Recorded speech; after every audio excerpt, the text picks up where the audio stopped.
Hi everybody, happy Monday and welcome to Module 2. So I just realized how much you can see in my office behind me and I should probably clean. Um, my son has a shirt on the floor over there. You can see my course notes on the wall.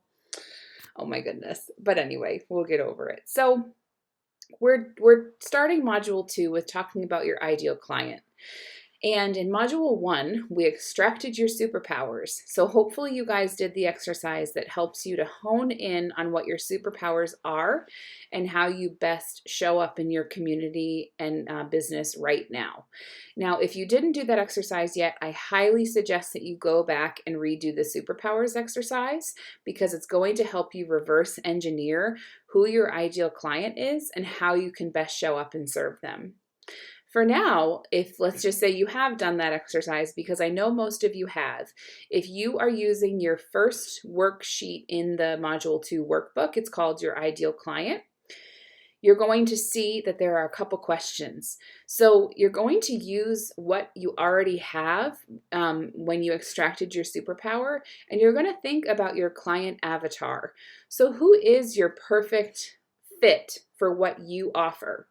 So a lot of people have client avatars like where do they shop? What do they wear? How are they married? How much money do they make? While it's important to know this and have an idea in mind, I personally think that it's a lot more important to focus on people's pain and pleasure points. Pain and pleasure is really what drives decisions and emotional decisions, but also big decisions for people. If you are a designer like me, a graphic designer who's helping people build their websites and branding, I'm going to speak to people whose pain points are technology or time or design. And pleasure from like they value good design and they are able to get a great tangible product from hiring me. So I speak to both. I speak about the experience working with me as a designer and what that's like and who my client list is. And I also speak to people's pain points about, focusing on their zone of genius and not spending 8 hours behind the computer to fill out one tiny section of their website. I mean, I've had to learn new tech just in building this course experience, and it's not easy. I completely understand why people, even if they do have a design sense, outsource their graphic design work because learning new tech, I'm not going to lie, it's hard, even for somebody who's immersed in it every day. So I speak to that. My ideal client is somebody whose pain point is tech, who has a message that's so deep and connected to their brand mission, but they just don't know how to get it out.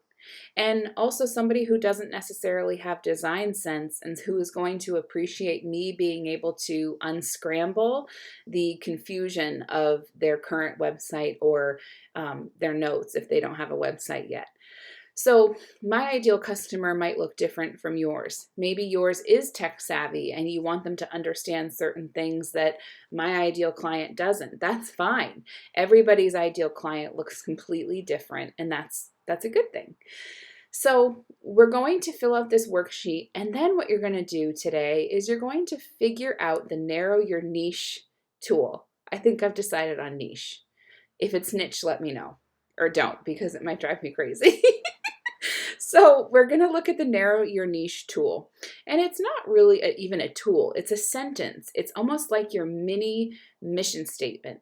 And what I would encourage you to do is if you've printed out this workbook, I would encourage you to print out this tool and hang it up where you can see it, because this is going to remind you who you are, what your service is, who you serve, and how you do it. So for me, it looks like I know I put my example in the workbook, which I don't have in front of me because I'm a ding dong, but it was something like I help entrepreneurs to show up authentically as themselves by extracting their superpowers, and I wrote something else, but basically extracting their superpowers and giving them permission to market how they want. I don't even know what I said, but it's something like that. should probably know that, right? So this is why I should have it hanging on my wall. So I could have just read it right now. But the basics are there. I want everybody to have a profitable business like me, and how it would suit their family or their biggest dreams and goals. And so I want to help entrepreneurs get that way by showing up as themselves. So it's some variation of that, but having that printed out will just ingrain that in your mind. So why are we doing this before we hop into branding? Well, if you have an ideal client that doesn't really match your branding, meaning if you create your branding without your ideal client in mind, you're going to have a really hard time speaking to them. So say I am in the market for hiring a virtual assistant, and I want to find a virtual assistant who is specializes in helping creatives with their back end systems, and who knows the lingo, can maybe be able to help me with a few things in Canva, might be able to help me with some social media posting. And I arrive on their website, and it's a very techie looking website, like modern and, focused on somebody who's way more technologically advanced than I am. I'm probably going to be turned off. Whereas if I arrive at a website that's feminine and who speaks to a creative and has branding that I can relate to, I'm probably going to keep digging and find out more about this person who's providing the service. And it's no different in your business. So the reason why we're doing this exercise before is, yes, you have to love your logo, but you also have to create a logo and branding that speaks to your ideal client. And this is something that I learned after having my website out for a while. I was wondering why my conversion rates weren't what they were. Weren't translating well. My conversion rates weren't happening, and I was attracting clients that I wasn't compatible with, and I knew it. And that's when I really just dove into, how can I do this, and how can I change this? How can I attract the clients that I want? And I realized that I have to change my website, and I have to change my branding, and I have to change everything about my messaging. So once I did that, I was attracting the right clients. And I'm not saying that's the only thing. We're going to learn how to attract in every way, we're going to learn how to attract those ideal clients. Your branding is just a piece of it. How you show up is another piece of it, which we're diving into module 3, I think.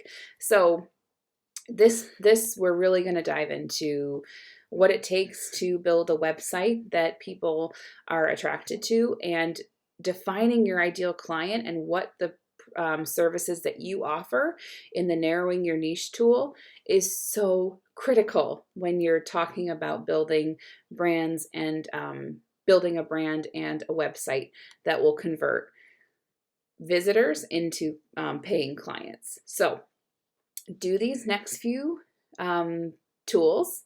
Yes. And then we're going to meet on the Facebook group in the next couple days.